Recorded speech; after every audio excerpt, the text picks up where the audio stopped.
നമസ്കാരം. മലയാളി വാർത്തയിലേക്ക് സ്വാഗതം. കോട്ടയം ഏറ്റുമാനൂർ സ്വദേശി ജൈനമ്മയുടെ തിരോധാന കേസിലെ മുഖ്യപ്രതി സെബാസ്റ്റ്യന്റെ റിമാൻഡ് കാലാവധി കോടതി ഒരു ദിവസം കൂടി നീട്ടി. നേരത്തെ അനുവദിച്ച കാലാവധി കഴിഞ്ഞ ദിവസം അവസാനിച്ചിരുന്നു. അന്വേഷണത്തിന് വേണ്ടിയുള്ള അധിക സമയമായി സെബാസ്റ്റ്യനെ തുടർന്നും കസ്റ്റഡിയിൽ വയ്ക്കുവാൻ ഏറ്റുമാനൂർ മജിസ്ട്രേറ്റ് കോടതി അനുമതി നൽകുകയായിരുന്നു. അന്വേഷണ സംഘം 13 ദിവസത്തോളം സെബാസ്റ്റ്യനെ കസ്റ്റഡിയിൽ വെച്ച് ചോദ്യം ചെയ്തുവെങ്കിലും കാര്യമായ വിവരങ്ങളൊന്നും ലഭിച്ചിരുന്നില്ല. ചോദ്യം ചെയ്യലിനോട് സെബാസ്റ്റ്യൻ നിസ്സഹകരണം തുടരുകയാണ്. സെബാസ്റ്റ്യൻ കസ്റ്റഡിയിലിരിക്കെ തന്നെ തിരോധാന കേസുമായി ബന്ധപ്പെട്ട് പരമാവധി തെളിവുകൾ ശേഖരിക്കുവാൻ ക്രൈംബ്രാഞ്ച് ശ്രമിച്ചിരുന്നു. എന്നാൽ കേസിലെ പ്രധാന തെളിവായ മൊബൈൽ ഫോൺ കണ്ടെത്താനായില്ല. ജൈനമ്മയുടെ DNA പരിശോധനാ ഫലം അടുത്ത ദിവസം തന്നെ എത്തുമെന്ന പ്രതീക്ഷയിലാണ് അന്വേഷണ സംഘം. സെബാസ്റ്റ്യനുമായി അടുപ്പമുള്ളവരുടെ വിശദമായി മൊഴിയെടുക്കുവാനാണ് അന്വേഷണ സംഘത്തിന്റെ തീരുമാനം. ചോദ്യം ചെയ്യലിൽ സെബാസ്റ്റ്യൻ പരസ്പര വിരുദ്ധമായ മൊഴികളൊക്കെ നൽകിക്കൊണ്ടിരിക്കുകയാണ്. പ്രതിയുടെ മൊഴിയുടെ അടിസ്ഥാനത്തിലാണ് പല സ്ഥലങ്ങളിലും ക്രൈംബ്രാഞ്ച് തെളിവെടുപ്പ് നടത്തിയത്. 2006-നും 2025-നും ഇടയിൽ കാണാതായ 40-നും 54-നും ഇടയിൽ പ്രായമുള്ള 4 സ്ത്രീകളാണ്. ഇവരുടെ 3 പേരുടെ തിരോധാനം നേരിട്ട് വിരൽ ചൂണ്ടുന്നതാകട്ടെ സെബാസ്റ്റ്യൻ എന്ന 68-കാരനിലേക്കും. ജൈനമ്മ തിരോധാനമാണ് കോട്ടയം ക്രൈംബ്രാഞ്ച് സംഘം അന്വേഷിക്കുന്നത്. ചേർത്തല സ്വദേശികളായ ബിന്ദു പത്മനാഭൻ, സിന്ധു, ആയിഷ എന്നിവരുടെ കേസുകൾ അന്വേഷിക്കുന്നത് ആലപ്പുഴ ക്രൈംബ്രാഞ്ചുമാണ്. കഴിഞ്ഞ ദിവസം സെബാസ്റ്റ്യന്റെ ഭാര്യയുടെ മൊഴി കോട്ടയം ക്രൈംബ്രാഞ്ച് സംഘം രേഖപ്പെടുത്തിയിരുന്നു. വേണ്ടി വന്നാൽ ഇവരെ വീണ്ടും ചോദ്യം ചെയ്യുവാൻ വിളിപ്പിക്കും. സെബാസ്റ്റ്യന്റെ സുഹൃത്ത് റോസമ്മയുടെ വീട്ടിലും കോഴി ഫാമിലും അന്വേഷണ സംഘം കഴിഞ്ഞ ദിവസം തിരച്ചിൽ നടത്തിയിരുന്നു. ഈ റോസമ്മയിലേക്ക് വന്നാൽ ഇവർ എന്തൊക്കെ മറക്കുകയാണെന്നത് കൃത്യമാണ്. സെബാസ്റ്റ്യന് റോസമ്മയും ആയിഷയുമായി അടുത്ത ബന്ധമാണ് ഉണ്ടായിരുന്നതെന്നാണ് നാട്ടുകാർ പറയുന്നത്.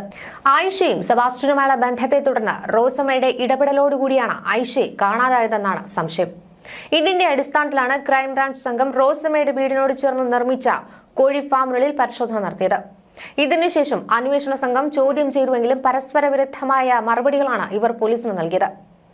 റോസമ്മയും ആയിഷയും സെബാസ്റ്റ്യനും തമ്മിൽ അടുത്ത ബന്ധമുണ്ടായിരുന്നുവെങ്കിലും ആയിഷയെ കാണാതായത് എങ്ങനെയെന്നുള്ള ചോദ്യമാണ് ഇപ്പോഴും ഉയർന്നു വരുന്നത്. ആയിഷയെ കാണാതായതിനു ശേഷം ഇവരുടെ ഫോൺ റോസമ്മയുടെ ഈ കൈവശമുണ്ടായിരുന്നുവെന്നാണ് പോലീസ് സംശയിക്കുന്നത്. ബിന്ദു പത്മനാഭന് പിന്നാലെ ആയിഷയെ കാണാതായതിൽ സെബാസ്റ്റ്യൻ റോസമ്മയ്ക്കും പങ്കുണ്ടെന്ന സംശയമാണ് ഇപ്പോൾ ഉയർന്നത്. ഈ സെബാസ്റ്റ്യൻ റോസമ്മയെ വിവാഹം ആലോചിക്കുവാൻ ശ്രമിച്ചതായി ഇവർ പറയുന്നുണ്ട്.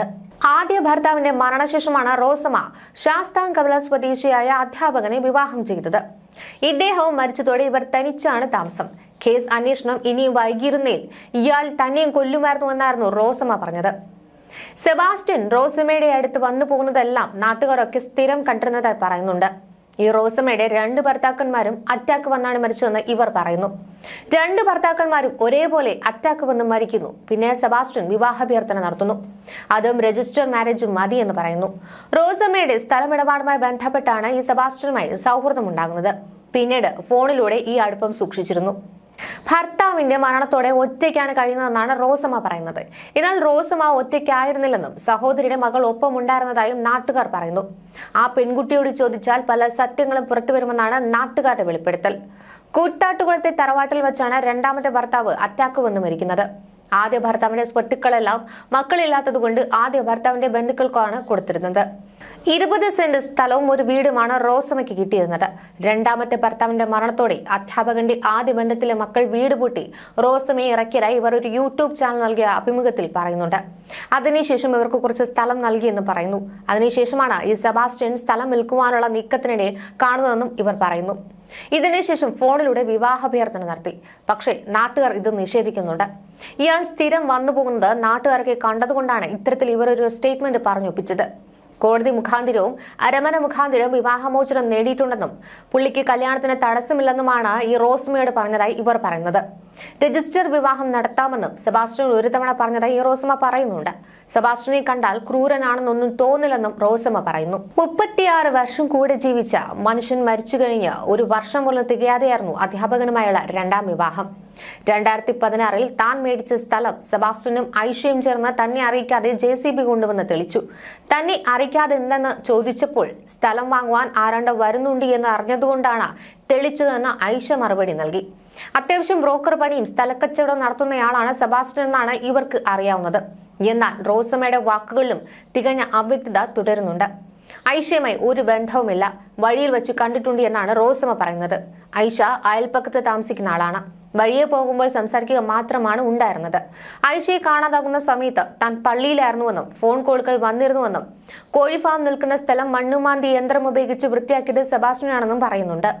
സെബാസ്റ്റ്യനും ഐഷയുമായുള്ള ബന്ധം എന്തെന്നറിയില്ല. താനല്ല ഐഷയെ സെബാസ്റ്റ്യനുമായി ബന്ധപ്പെടുത്തിയതെന്നും റോസമ്മ പറയുന്നുണ്ട്. എന്നാൽ റോസമ്മയും ഐഷയും അടുത്ത പരിചയക്കാരെന്നാണ് ഐഷയുടെ ബന്ധുവായ ഹുസൈൻ ആരോപിക്കുന്നത്. ഐഷയുടെ തിരോധാനത്തിൽ റോസമ്മയ്ക്കും സെബാസ്റ്റ്യനും പങ്കുണ്ട്. 2012 കാണാതെ ഐഷ 2016 എങ്ങനെയാണ് കോഴി ഫാം വൃത്തിയാക്കാൻ എത്തുന്നതെന്നാണ് ഹുസൈൻ ചോദിക്കുന്നത്. സെബാസ്റ്റ്യൻ റോസമ്മയുടെ വീട്ടിൽ സ്ഥിരമായി എത്തിയിരുന്നു. റോസമ്മയെ ചോദ്യം ചെയ്യുകയും പരിസരം പരിശോധിക്കുകയും വേണം. റോസമ്മ പറയുന്നത് വിശ്വസിക്കാൻ പറ്റില്ലെന്നും ഹുസൈൻ പറയുന്നുണ്ട്.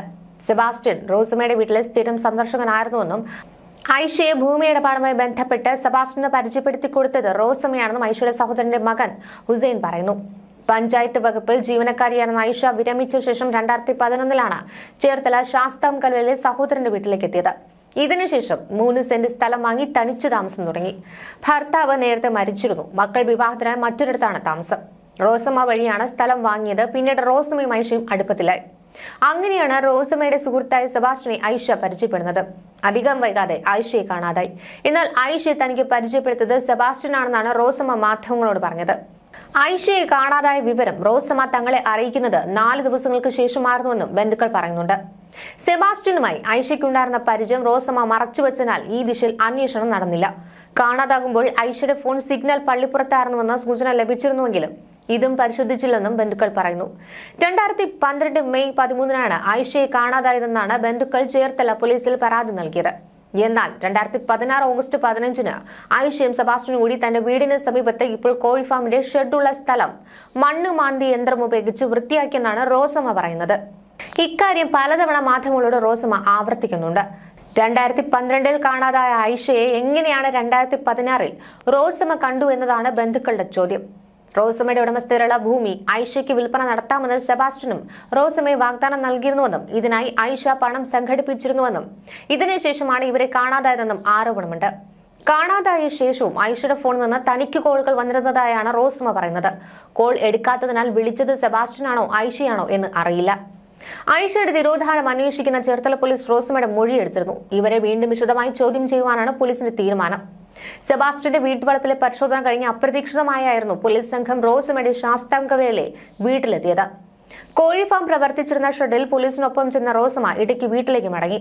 മാധ്യമങ്ങൾ ചോദ്യങ്ങളുമായി അടുത്തെത്തിയപ്പോൾ തനിക്ക് തല കറങ്ങുന്നുവെന്നും അല്പസമയം വീട്ടിലിരിക്കണമെന്നും പറഞ്ഞു. ഇതിനുശേഷം ഇവർ വീടിനുള്ളിൽ കയറി വാതിലടച്ചു. ഇതോടെ പോലീസ് ഭയന്നു. വനിതാ പോലീസ് ഉദ്യോഗസ്ഥർ ജനാലയ്ക്കരികിലും അടുക്കള വാതിലും അടുത്തേക്ക് ചെന്നു നോക്കി. അല്പസമയത്തിനകം ധരിച്ചിരുന്ന നൈറ്റ് മാറ്റി ചുരിദാർ ധരിച്ചായിരുന്നു പിന്നീട് റോസമ്മ മാധ്യമങ്ങളോട് പുറത്തു വന്നുകൊണ്ട് പ്രതികരിച്ചത്.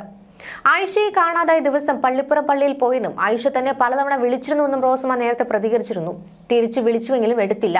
സ്ഥലം വാങ്ങാൻ ഐഷ പലരിൽ നിന്ന് പണം കടം വാങ്ങിയിരുന്നു. ഇത് ആരൊക്കെ ഏൽപ്പിച്ചിരുന്നു. അത് വാങ്ങുവാൻ പോയതാകാമെന്നാണ് കരുതിയത്.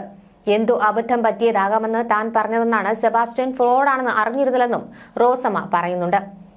2 ഭർത്താക്കന്മാരും ഹാർട്ട് അറ്റാക്ക് വന്ന് മരിക്കുന്നു. ഇവർ ഒരു ലേഡി സൂപ്പർ കില്ലർ ആണോ? ഇവർ പള്ളിയിലാണോ പോയത്? ഐഷയെ ഇയാൾ കൈകാര്യം ചെയ്യുന്ന ടൈമിൽ ചിലപ്പോൾ ഐഷ അറിയാതെ ഈ സ്ത്രീയും അവിടെ ഉണ്ടായിരുന്നിരിക്കാനാണ് സാധ്യത. അതുകൊണ്ടാണ് ഫോൺ മനഃപൂർവ്വം എടുക്കാതെ പോയത്. ആർക്കും സംശയം തോന്നാതിരിക്കാൻ ഐഷയുടെ ബന്ധുക്കളെ കണ്ട് അവരെ കാണാനില്ലെന്ന് പറഞ്ഞാൽ പിന്നെ ആരും സംശയിക്കില്ല. പഠിച്ച കള്ളിയും പഠിച്ച കള്ളനും ആ വസ്തു വാങ്ങുവാനുള്ള പണം വന്ന വഴി അന്വേഷിച്ചാൽ എന്തെങ്കിലുമൊക്കെ തുമ്പ് കിട്ടാതിരിക്കില്ല. ഇതുവരെ സെബാസ്റ്റ്യൻ ജാമ്യത്തിന് ശ്രമിച്ചിട്ടില്ല. ജാമ്യാപേക്ഷ സമർപ്പിച്ചാൽ പ്രോസിക്യൂഷൻ ഇതിനെ എതിർക്കും. ചേർത്തല സ്വദേശികളായ ബിന്ദു പത്മനാഭൻ, സിന്ധു, ആയിഷ എന്നിവരുടെ കേസുകൾ അന്വേഷിക്കുന്നത് ആലപ്പുഴ ക്രൈംബ്രാഞ്ചുമാണ്. ന്യൂസ് ഡെസ്ക് മലയാളി വാർത്ത.